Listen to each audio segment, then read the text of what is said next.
Good morning, Outliers. Welcome back to Outlier Live, where we cover the biggest headlines of the day and what the AI trading data has to say about it. Our top story of the day is Trump encouraging voters to write no tax on tips on restaurant receipts. Trump said restaurant workers, hotel workers, and caddies would most benefit from his proposal.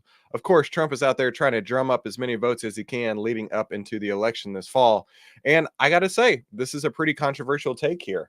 Um, Now, tipping culture has been a big deal, right? Across all the United States, we've heard over and over and over again about how tipping culture has gotten out of control. And one thing that I have decided as my own personal rule for tipping culture is this: would I tip for this service using cash? If not, I'm not going to hit the leave a tip button, right? I'll give you a perfect example of this where I thought was the most egregious form of abusive tipping practices I've ever come across.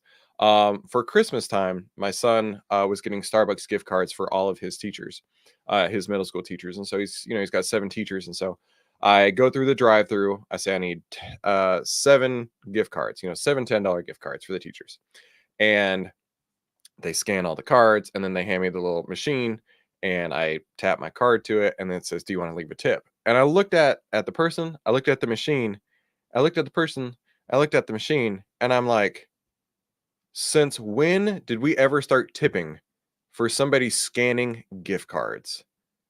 At that point, I was like, I am done with tipping culture because it was like, it wasn't much. It was like a dollar, 10%, whatever. And I'm like, no, absolutely, just flat no. I am done with tipping culture. So here's my rule: if you wouldn't tip with cash, don't feel pressured to tip on the card. I'm just going to leave it there. Now, during COVID, I used to be the biggest tipper, right? Because I knew those people during COVID and 2020, 2021 really needed as much help as they possibly could. So I was tipping overkill. I mean, I'm tipping, $50 on a $70 check. I'm tipping $10 for you to hand me my drink at Sonic, at not Sonic. Yeah, maybe at Sonic too. Yeah. At Sonic and at Starbucks. Um, but at this point in 2024, tipping culture went the opposite direction. It went from, hey, I'm going to do something nice for you because I can, to I am over you trying to extort me every chance that you get with tipping culture. I'm over this. So, Trump is saying he wants his voters to write no tax on tips on restaurant receipts. Let's take a look further on this, right? President Trump encourages voters to write on restaurant receipts to spread the word of his proposal to eliminate taxes on tips. Trump made the remark at an event celebrating his 78th birthday. Restaurant workers, hospitality workers, and anyone else that gets tips would benefit from this. No tax on tips. Okay, it's done. We need to spread the word so that every time you leave a tip for the next 5 months, you put on a receipt, vote for Trump because there's no tax on tips. Now, I don't know what the tax structure on tips. I've never had a position where I needed to do that. So in the comments below, let me know your thoughts on this. I've announced that I've eliminated taxes on tips for restaurant workers and hospitality workers and anyone who relies on tips. No more taxes on tips. None. I can imagine for somebody who makes their living on tips that this is a really big deal. I mean, could you imagine if 70, 80, 90+% of your income comes from tips and you don't pay any tax on that? I for one would be super super stoked on this, right? I would love to get 70, 80, 90% of my income not taxed at all. And I think with enough word of mouth, that's going to spread like wildfire. But let me know in the comments down below. Do you feel like this is actually a great strategy, or is this going to backfire in some way? I don't know. I'm very curious to hear your opinions. But I want to take a look at one stock, Blooming Brands Inc. Bloomin' Brands Inc. Okay, this is a stock I had actually never even heard of until today. Bloomin' Brands Inc. Covers things like Outback Steakhouse, right? I've been going to Outback Steakhouse for ages and ages and ages, as long as I remember. And I tell you what, one of the things I love to get there is the salad with the blue cheese and the I don't know what they do to the nuts on there, but they're like sweet nuts. Man, that's just such a good salad. But we've seen their stock price go from a high of around $30, just shy of $30 in March, and now it's been on a downside, especially since we got a recent sell signal. been on a downside down to as low as $18. So, I mean, we've wiped off about a third of value over the last few months here. So this stock is definitely not looking so hot lately.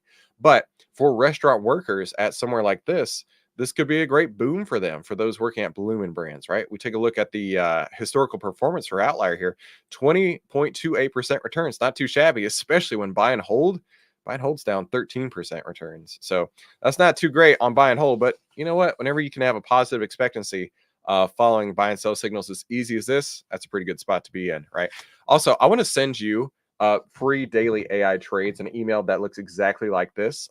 It's super easy. All you got to do is go to freeaitrades.com and you'll get a daily email just like this one sent from me with my own personal picks. Free AI signals like that, freeaitrades.com.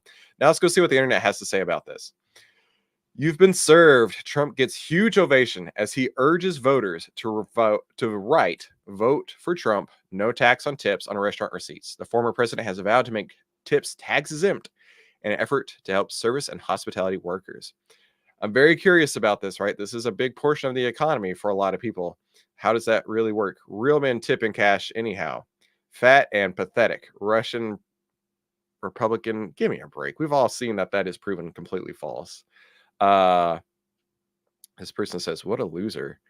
This person says, President Biden's budget proposal calls for an increase in capital gains tax up to 44%, be the highest capital gain tax in the U.S. has ever seen.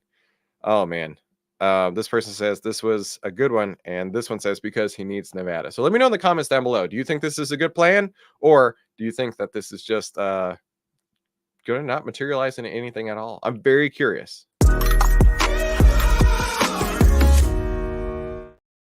Elon Musk, Trump, during a Tesla shareholder meeting. The Tesla CEO confirms Trump calls him out of the blue. So Trump is calling Elon out of the blue. And I got to say, Elon, in my opinion, so here it is. Here's the disclosure, because I know I get comments every single time I talk about this. Yes, I'm an Elon fanboy. Yes, I'm a Tesla fanboy. Yes, I'm a Tesla owner. No, I'm not paid to say good things about Tesla, but I know there's a lot of people who are paid to basically deride Tesla every chance they get. Now, with that out of the way, I think Elon is this generation's Henry Ford. And if he hadn't expressed his political views, the whole landscape of how the electric vehicle market wouldn't have changed. It would have continued on a rocket ship trajectory forever. But because he expressed his political views, now all these people have decided, oh, Elon's bad because he feels this way. And his company, which, 6 months ago was awesome, is the bane of existence, right? Give me a break here, right? Elon is going to change the world, and we're just sitting in wait to watch him do it. Now he's dishing on talks with Trump during Tesla shareholder meeting. Discussed his relationship with President Trump during the electric vehicle giant shareholder meeting on Thursday, confirming that the pair have conversations and revealing some of what they've discussed. He does call me out of the blue for no reason. I don't know why, but he does. Musk said that Trump is very nice when he's on calls, and telling the former president that EVs are pretty good for the future and that America needs a leader in electric cars. Musk went on to say a lot of Trump's friends now own Teslas and love them. He added Trump is a huge fan of the Cybertruck. I am too. I think the Cybertrucks are super cool. I really honestly want to get one so bad. But the funny story is that, so like I say, I own a Model Y Performance, and it's freaking awesome. I love that car. Greatest car I've ever owned. And I was like, hey, I was talking to my wife. I said, I'd love to get one of those Cybertrucks. I think they're super cool. And she looked at me dead in the eye and she said, I will never sit in a Cybertruck. I will never be seen in a Cybertruck. I will never drive a Cybertruck. So don't even bother getting a Cybertruck because I will never, ever be in it. And I was like, okay, fair enough. So I suppose I'll have to get a big old diesel truck instead of a Cybertruck. But I just think they're so cool, right? The tech billionaire's confirmation said that the tech billionaire's confirmation and that, I don't know, this is poorly written. He has talks with Trump, calling it a pair's growing alliance, citing people familiar.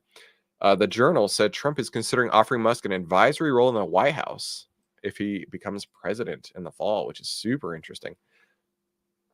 Tesla shareholders. Oh, we're going to talk about that story in just a minute. But overall, let me know your opinion down in the comments below. Do you think that a Trump and Elon partnership is good for the economy, is good for business, is good for America? Or do you think, you know what, He's jumping the shark here, choosing somebody like Elon to be in his cabinet. I don't know. I personally, I think this is awesome. A great step in the right direction. But I also feel that Elon can get really stretched, right?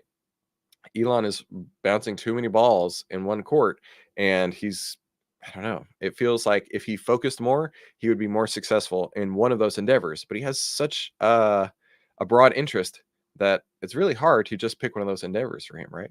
And that's somewhat reflective in the stock price. We were all there when the stock rocketed up to a share, a split adjusted price of around $400, right? And going from about 200 to 400 back in 2021. Man, I remember when that was happening. People were basically buying Tesla hand over fist and saying, if you don't buy Tesla, you're an idiot, right? It's only going up. And lately it's gone from a high of around, let's call it 300 or so back in July of 2023. Over the last year, it's gone down to as low as 144. So about half the price. It's got about half the price in the span of those of a year. But it has come on up lately. It's up at around 178 right now. We got a buy signal on Tesla actually today. We got a buy signal on Tesla today. That's a surprise. I didn't even know that was happening. But I did look at the performance summary on here, and Tesla sees a 1,039% return following these outlier buy and sell signals that you see on your screen right here.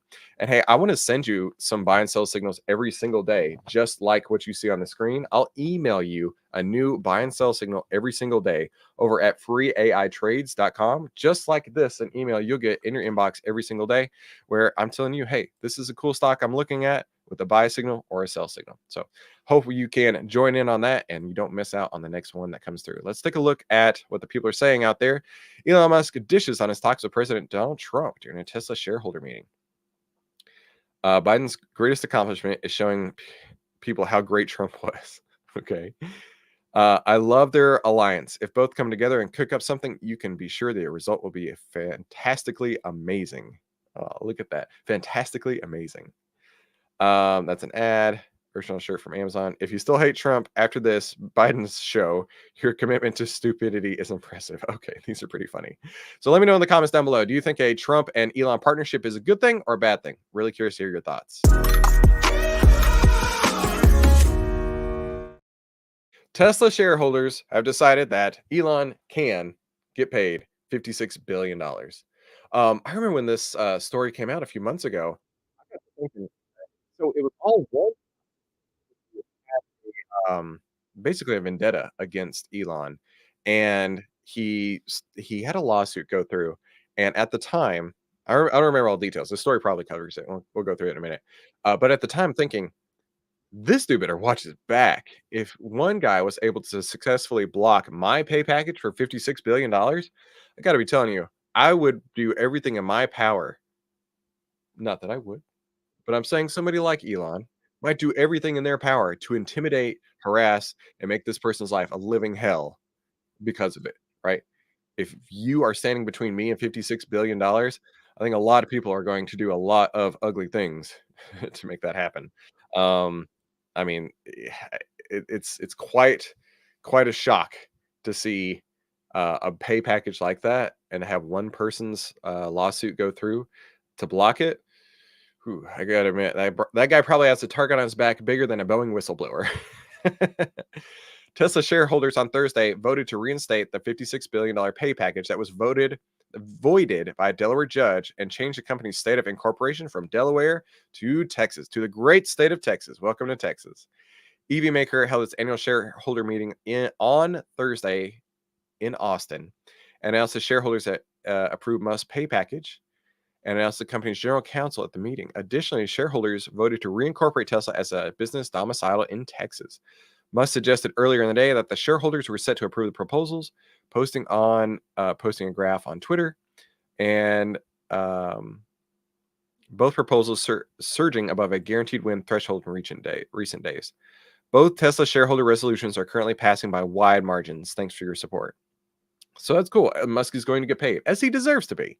The $56 billion figure refers to a total value of the compensation plan on the value of the stock that was when the suit was ongoing.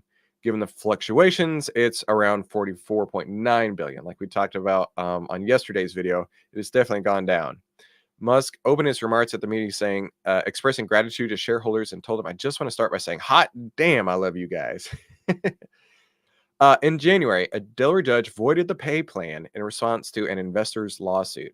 The judge held that Tesla's board of directors failed to adequately disclose potential conflicts of interest given some directors' close personal relationships with Musk, and failed to inform shareholders that Tesla was on pace to achieve many of the pay performance plan goals. In the wake of the ruling, Musk called for shareholders to change the state of incorporation from Delaware to Texas.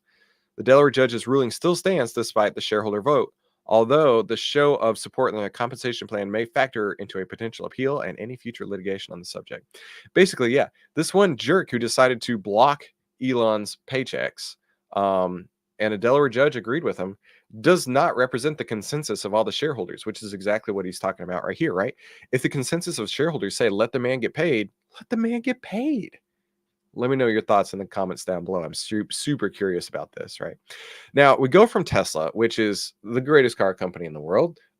Yes, I'm a Tesla fanboy. Yes, I'm an Elon fanboy. Greatest car company in the world. Over to Ford, right? Ford, I got to tell you, it's been coasting sideways in the $11 range for years at this point. And you look at the Ford electric vehicles like the electric Lightning, the Mustang Mach E, and I believe they said that they had others that they've just completely scrapped, right? And the reason is that people don't want Ford EVs. People don't want any other EVs. People only want Teslas. It's just a fact, right?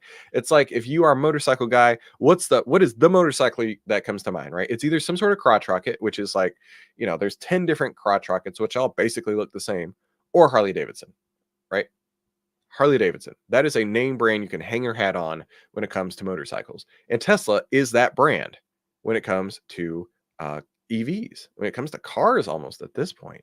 And then you've got competitors like Ford who tried. They really tried, but they cannot get people to buy their product because their product is subpar to a competitor in Tesla who prices their vehicles less and whose vehicles are arguably the greatest top of the line in that field. And not only that, but Tesla has built out the supercharger network that is honestly amazing. I've taken a road trip from Texas to Florida, had no issues whatsoever, right? And before you think, oh, it takes so much longer to refuel your car when you have an EV, it was a 20-hour road trip for me, and I spent two entire hours charging my car. That's it. And if you have kids, you can plan on stopping every couple hours or so to let them go to the bathroom, get a snack, whatever, which is exactly what we did. So that 2 hours of charging, we were going to be stopping for anyway. So don't let charging scare you off with an electric car. And looking at Ford, right? Lately, we're down in the what is this range right here? Around 1171. And we got a sell signal when it was about 1209. So it's really been sideways to down for honestly a year now. It's just been sideways in this $11 range. However, following the buy and sell signals from Outlier still showed a 106.27% return, which is crazy to think about. When a stock is drifting sideways for ages and ages, Outlier still shows 106% return. So I want to send you a brand new trade every single day in your inbox. It's super easy. Just head on over to freeaitrades.com, join the newsletter, and I'll email you a new trade idea every single day, a new buy signal or a new sell signal to keep you on top of the market. It doesn't get much easier than that. So head on over to freeaitrades.com so you can get on the email newsletter list. Let's go see what the internet has to say about this. Tesla shareholders voted Thursday to restore Elon's record pay package that was thrown out by a Delaware judge earlier this year. But it doesn't mean we'll get the all-stock compensation anytime soon. Let's see what people have to say. So Tesla basically paid for Twitter. Got it. Oh, that's right, because it was about $44 billion. That's pretty funny. Another failed lawfare, another failed journalist. Sad. Crying all those tears in public must be embarrassing for you. Yeah. Tesla, I don't understand why Tesla has such a divided base. You've got people who love Tesla. You've got people who are so adamantly against Tesla. And in my opinion, I think it's all political related, right? We've got such divisive political nature right now, especially out on social media, that it's easy to just pick a side and go with it. But I tell you what, I'm on the side of the future. I'm not on the side of the dinosaurs anymore. We're over the time of dinosaurs. Let's go into the time of the future. Ooh, this is not a great story, but something we're seeing over and over. Home foreclosures are on the rise again nationwide. More Americans lost their homes in May as foreclosures are moving higher. Home foreclosures rose again in May as Americans continue to grapple with the ongoing cost of living crisis. Now, you've got really two sides of the spectrum here. You've got so many people who bought with rates super, super low, who are basically locked into their home pretty much forever, which is me, right? My mortgage is 3.5%. I'm not going anywhere anytime soon because of that. My payment, if I were to get into my home today with the appreciation of the house and with how rates have gone up so much, it would cost 4 times more than what I pay for it. So I'm not going anywhere anytime soon. And then you've got the other half who bought when rates have been higher, thinking, "Hey, I'll just refinance when rates go down." Now they're paying that 4 times higher payment, and then everything else is costing so much more, and then they're like, "Oof, I can't afford this," right? At 6.99% interest rate, I think we're pretty much gonna have to just foreclose on the house, right? I can't afford everything else that's going on right now, and then you throw into it the fact that my mortgage payment could be 4 times lower, like what mine is. Oof, a lot of people are really hurting. Um 32,621 properties in May were with foreclosure filings. That's a 3% increase from the prior year, although it's down 7% from the same time last year. May's foreclosure activity highlights a nuanced shift in the housing market. We've observed a slight increase in foreclosure alerts or foreclosure starts. The decline in completed foreclosures and resilient a decline in completed foreclosures indicates resilience in certain areas. Okay. Nationwide, about one in every 4,320 housing units had a foreclosure filing in May. It's quite a lot. New Jersey experienced the highest rate at one in every 1,939 homes receiving foreclosure notice, more than double the national average. Delaware registered the foreclosure filings about one in every 2,500 homes. Housing affordability is the worst it's been in decades, thanks to a spike in home prices and mortgage rates. Combined, the two have helped push the typical salary required in nationwide for home ownership up to $106,500, 61% increase from 59,000 just 4 years ago. Whoa! So you're telling me that just 4 years ago you needed 59,000 to own a home, and now today it's 106,000, basically doubled in the span of 4 years. That's crazy. There's several reasons to blame for the affordability crisis. Available home supply remains down 34% from the typical amount before COVID, and it's down that much. The home supply is down that much because people are locked in. Like I said, I'm not going anywhere. If I were to sell my home, it would be so much more difficult to buy a comparable home. Why am I going to do that? And you've got so many people in the marketplace that aren't flooding the market with the inventory who are staying in their homes for that exact reason. I've heard people call it golden handcuffs. Um, the average rate on a 30-year loan fell to 6.95, while the peak was at 7.79 just a few months ago. It's significantly higher than the pandemic era lows of just 3%. So let me know in the comments down below. Are you seeing this out in your marketplace, in your local area? Really curious, right? And one of the places that I like to look is at Zillow. You probably do too. Zillow had a high in 2021 of about $170 a share, and now it's coasting around $41 a share. So it's down about 70-80% from its all-time highs. But in the last year or so, it's moved from 56 down to 35, up to 58, down to 40. And we got a buy signal a couple weeks ago, June 6th, and it's gone from about 42 at that point to about 48 already. So that's a nice move. What is that? 20% already? 42, at least 10% move. So that's a $6 move, 15% move in the span of a couple days. That's a pretty sweet move right there on that signal. So Zillow is definitely hurting, going back from 2021 when everybody was looking to move to today, it's still down about 80% or so. But following these buy and sell signals I was just showing you, you'd still be up 30%. Well, buy and hold is down 1.15% since this period right here. Outlier is still up 30.9%. So pretty outstanding returns when it's just a bloodbath on this particular stock. Now, I don't want to leave you out in the cold because I can actually send you a free stock pick every single day. Just head on over to freeaitrades.com and you can grab yourself a free stock pick that looks like this in your email every single day. So head on over to freeaitrades.com to get you set up there. Now let's go take a look at what the internet has to say about this. More Americans lost their homes in May as foreclosures move higher, courtesy of Bidenomics. With insurance and property taxes going through the roof, I can see why. Bidenomics at the finest.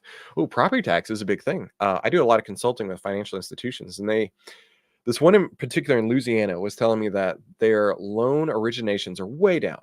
Number of people taking mortgages are way, way down. because one of the main factors is that when people go to get the insurance, they see that the price of insurance is actually more on a per month basis than what they're paying on their mortgage. So they're saying, wait a minute, my mortgage is, let's use round numbers. My mortgage is $2,000 a month. My insurance is $2,500 a month. So my total payment's $4,500 a month. Forget this. Homeownership is just becoming out of reach for so many people. And it's not just in Louisiana. We're seeing that all over the place. We're seeing places like California, even one of the most populous states in America, shutting down insurance companies, or insurance companies just outright saying, we're not going to do California anymore. Now, granted, that's for different reasons, but the fact that insurance is getting higher and less companies are taking it, it's a real problem out there. So let me know in the comments down below how this is impacting you. And do me a favor, click one of these two videos up above. The YouTube algorithm gods think that you're going to like one of these. And thank you so much for tuning in today's Outlier Live. I'll see you in the next episode.